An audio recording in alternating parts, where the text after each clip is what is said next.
started with composite 3D printing about three and a half years ago, and you'll see that over here. So what we have here with some of these brake levers, and you've seen some of the parts already.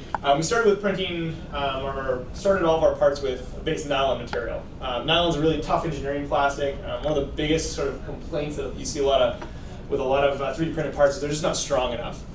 Then, there are some systems that make phenomenal, really highly detailed models, but when it comes down to it, if someone drops that model off the table, it shatters in a million pieces, and that's just not useful for functional prototyping or manufacturing. So we started all of our stuff with a nice, tough nylon material. I'll start passing this around. You can feel it's not structural, but it is tough. So if you hit this with a hammer, it's not really going to do anything. But it's not structural enough to actually, build some functional parts. So we went from there is we actually started doing continuous strain composites. We're still the first to do this, and we're also still the only people still at all doing this. But we are printing and reinforcing that nylon material with a continuous strand of either carbon fiber or Kevlar fiberglass. So that's what this is right here. You can try to weld on this by hand. Just try to bend it. You're not going to be able to bend it by hand.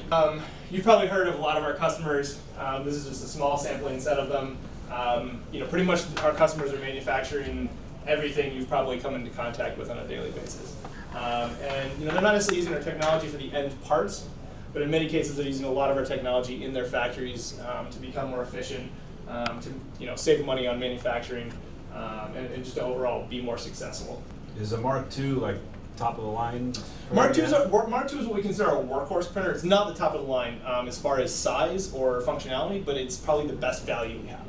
So I would say our top of the line is our Mark X right now on the composite side, and we'll talk about that in a little bit, but that's our biggest printer by far. It's most resolution. It's got a lot more sort of industrial level reliability and sensorization.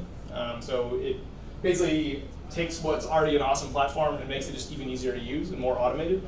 But it is sort of on par with a lot of the industrial printers out there as far as price. So our Mark II is probably our best value, a little bit cheaper printer, a much smaller package, but it's probably our best-selling printer. So that's sort of like the Mark II is probably like the foundation of our technology.